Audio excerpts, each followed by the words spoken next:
If you're experiencing exam anxiety and are undergoing a lot of stress due to the upcoming exams, then you need to know two things. Number one, you're not alone. And number two, it is natural. Yes, anxiety, stress is natural. It is the body's response, the body's reaction to a challenge, to a threat.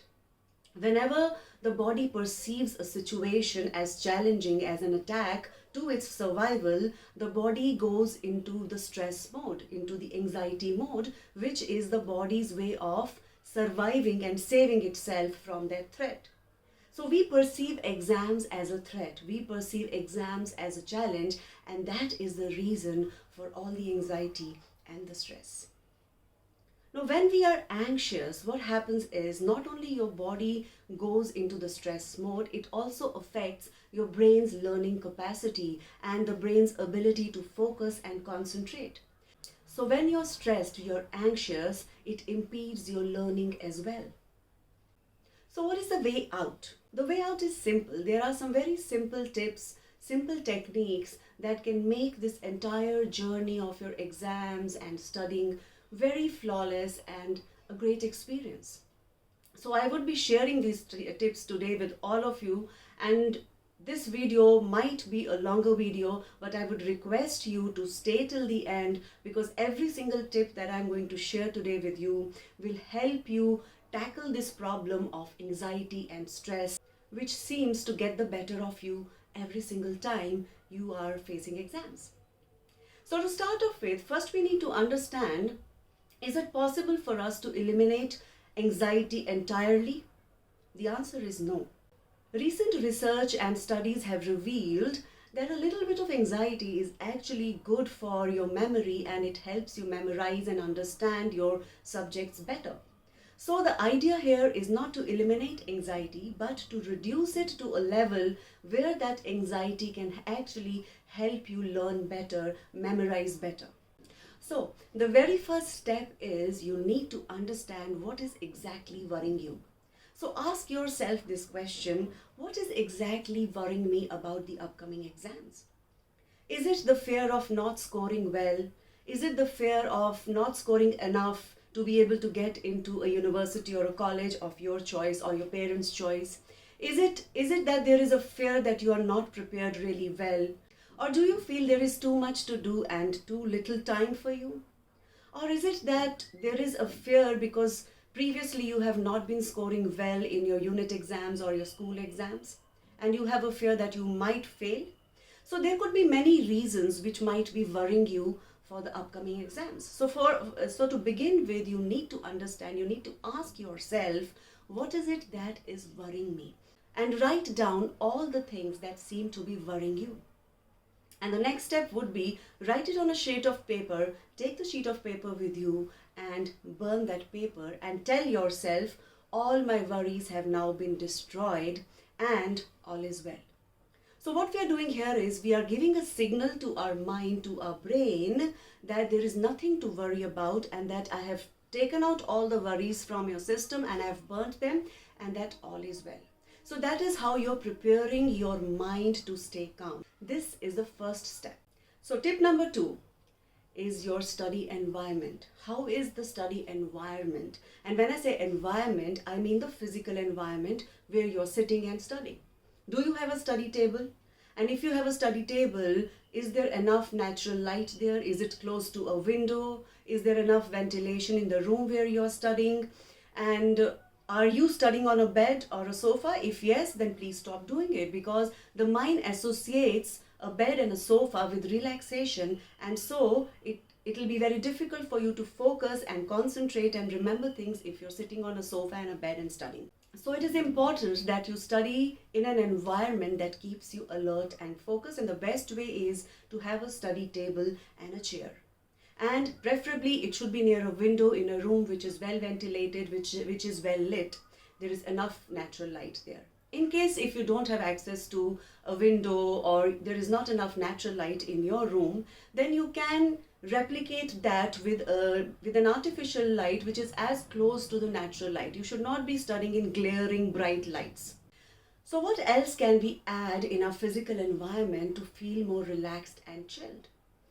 Buy some plants. Yes, plants have a soothing effect on our mind. Studies have always revealed for so many years that plants naturally relieves stress and makes us feel calmer. So get some natural plants, indoor plants, in your study room, on your study table, and they will have a calming effect, soothing effect on your mind while you're studying, and that helps you focus and concentrate also better. What else can we add in the physical environment? Classical music. Yes, classical music seems to have a very, very relieving effect on your mind. It relieves your stress even if you're not listening to it consciously. If it is playing in the background at a very low volume, it will naturally calm your mind. So these are some tips that will make the study environment conducive to staying focused and learning better. Tip number 3, study well in advance. Yes, because the more you are prepared, the less anxious and stressed you would feel during the exam time. So if there are concepts or subjects that you're not very comfortable with and you do not understand them well, you're not able to comprehend them well, it is always a good idea that you get them clarified with your teachers, sit with your teachers, your professors, or a student, a fellow student who is good at the subject, and get the concepts clear the moment you're introduced to them.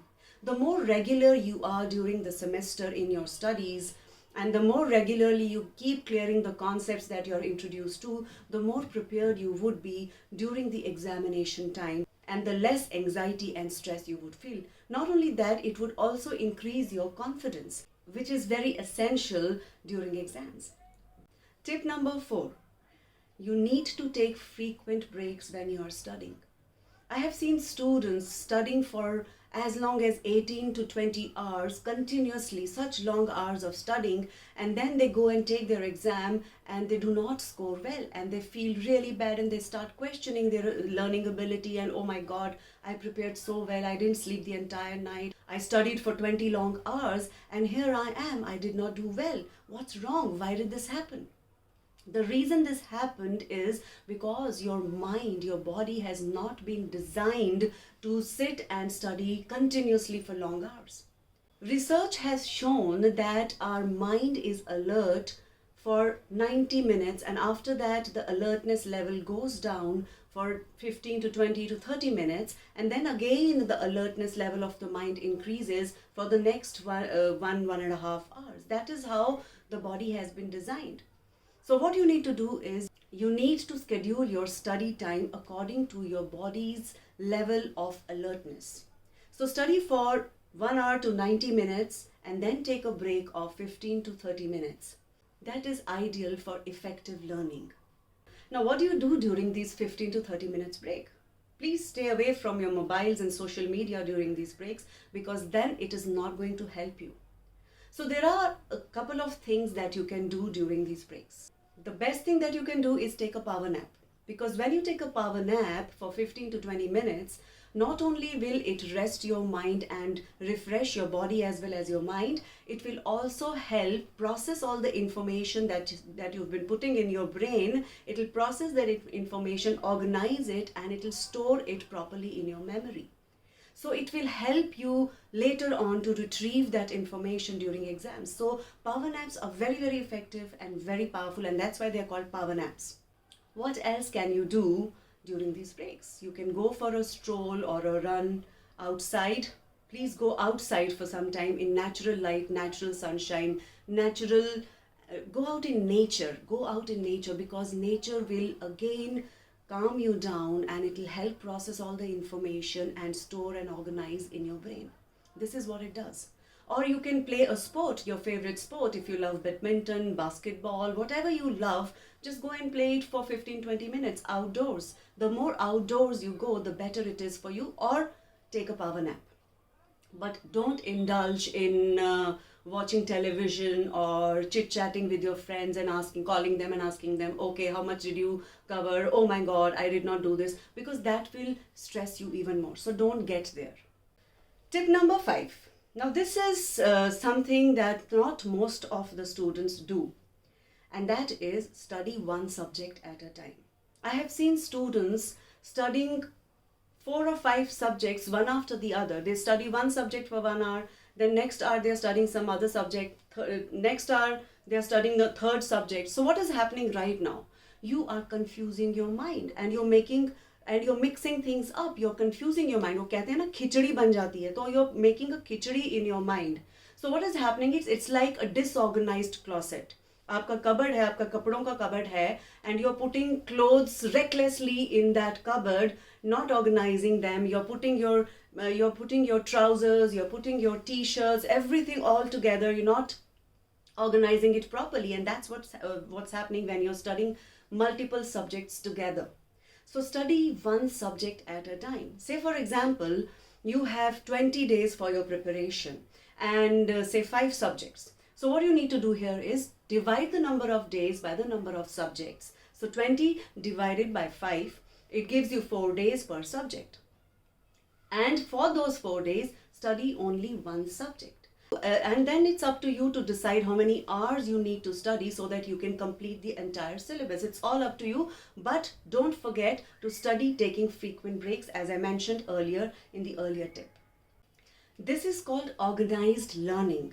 Why organized? Because when you're studying one subject at a time, so it is like folding all your trousers and putting it in one section of your closet, and then next 4 days you're studying the second subject, so it's like folding all your t-shirts and your dresses and you're putting in the second shelf. So when you want to retrieve your clothes, it becomes easier for you to retrieve and recall where I have kept my trousers. Okay, the trousers are in the second shelf, retrieve it. Okay, the t-shirts are in the third shelf, retrieve it. So that's exactly what happens when you study one subject at a time. I call it organized learning. The more organized your learning is, the easier is the recall and retrieval of that information. So when you sit in the exam, your mind knows exactly where I have stored all the material, physics material, where is the maths material, where is the chemistry material. So the retrieval becomes very, very effortless. So organized learning not only helps easy retrieval, it helps memorizing also easier. So get into the habit of sticking to only one subject at a time, because our mind has not been designed to multitask. It is meant to focus only on one thing at a time. Another thing that I want to add here is, how do you study so that you can memorize well and you can retrieve and recall well when you have to write the exam. You don't forget anything. The best way is to practice test. Take the previous year's question papers and attempt that test every day. Every day you do it during your preparatory holiday. So what is happening is, you are priming your mind to recall that information over and over again. So what practice testing does, it helps organize the material in the mind even better. And the more you recall, the more you would retain. So it is important to get into the habit of practice testing. And second is flashcards. This is something that I also used to do as a student, and I was a good student. There were certain concepts that were difficult to remember. So what I used to do is, I used to take a card, a small card. On one side of the card, I used to write the concept, what is this concept, and on the back side of the card I would write a small definition of that concept. In fact, I used to summarize some important chapters and write the summary on the flashcard and the name of the chapter on the other side of the flashcard. How these flashcards can help you is, just a day before the exam, you have completed all your revision, you have studied everything, keep the flashcards handy and go through all the flashcards so that you get to revise the most important concepts effectively in less time, because then you don't have to look for the books, you don't have to go through the books, okay, where was that concept, where do I go back? That will increase your stress. So it is always good to keep the important concepts handy in the form of flashcards. Tip number 6 is self-care.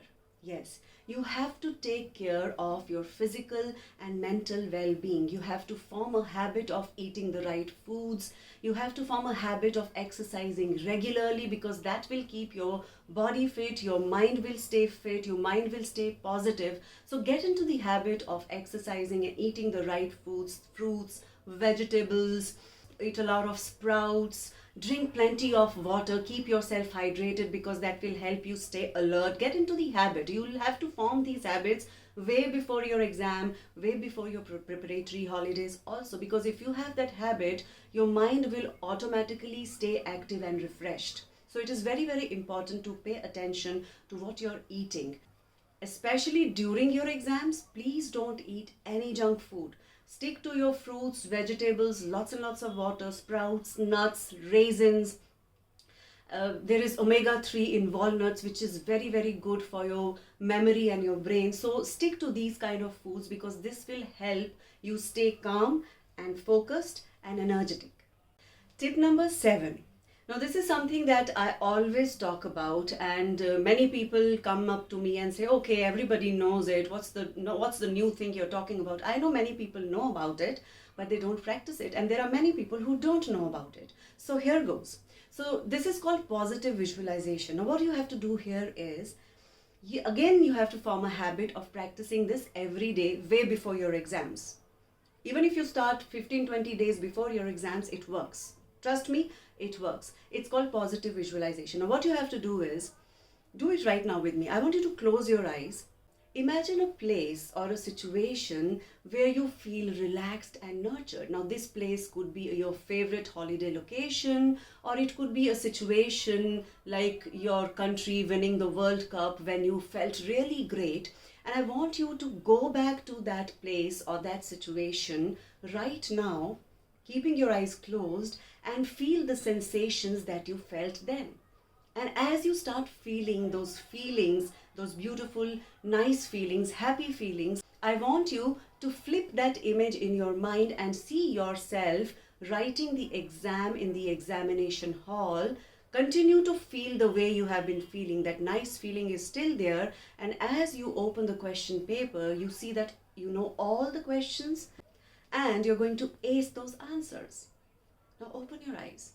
So this simple positive visualization, if you practice this every day, what happens is you are now telling your body that exam is not a challenge. It is not a threat. It is something that I'm excited about, and it is something that makes me feel good. So the moment you think about your exam, your mind will now know that this is not a threat. And over time you will see, if you keep practicing this, over time you will see that during exams you don't feel as anxious and stressed. In fact, you feel excited and more confident and more sure about yourself. Besides positive visualization, I need you to focus on the self-talk that you have with yourself and be very conscious of how you're talking to yourself. And if you're saying things like, oh my God, I don't think I can do this, I don't think I would be able to score well, I don't think I would be able to crack this exam. If that is a conversation, you need to change that conversation and make a conscious effort to make it positive. Tell yourself, okay, I have done my best, I have worked hard, I have prepared myself well, I am completely prepared for these exams, and I'm going to do a great job at my exams. So if you are talking to yourself positively, your brain is getting a signal, it is getting more assurance from your side, and that will help you feel more confident, it will help you stay more focused. Another thing that you can do is practice deep breathing. I call it abdominal breathing because breathing is something that we all have forgotten. We all breathe very shallow, we need to breathe from our abdomen. We are not even breathing from our lungs. Breathe in, it goes in, the stomach goes in. Breathe out, the stomach comes out. You should feel that breathing from the abdomen. So the more abdominal breathing you practice, the more you will feel relaxed and the lesser stress and lesser anxiety. And now the final tip. No last minute revisions and cramming. Yes, we feel that this is something that will help us, but it actually does the opposite. It will stress us even more, it will make us more anxious, and we might tend to forget while writing the exam. So it is because you need to trust your brain. Your brain has already organized all the information and you have practiced it, and whenever you need the information, you would be easily able to retrieve it. So trust your brain, trust your preparation, have the confidence. Don't mug up, don't cram in the last minute just before your exams. Also, it is important for you to keep everything that you need for your exams ready a day before the exams, whether it is your pens, your pencils, your calculator, your water bottle, your student ID card. Keep everything ready a day before the exam. And no discussions before and after the exam with your friends, because this is going to confuse you even more. It is going to stress you even more, and that is something we don't want. So if you form the habit of just staying calm before the exam, practice your deep breathing, do the positive visualization, do the positive self-talk before your exam, and you would be surprised when you sit for the exam, you would be able to ace all the answers like this. And last but not the least, if you still feel anxious and overwhelmed and stressed, don't isolate yourself. Talk to somebody who can help you. So these were some very effective tips which, when practiced, will make the entire experience of preparing for your exams and taking your exams a very good and pleasant experience for you, and you will get the results that you want and expect. So good luck to all of you. Keep smiling and stay happy.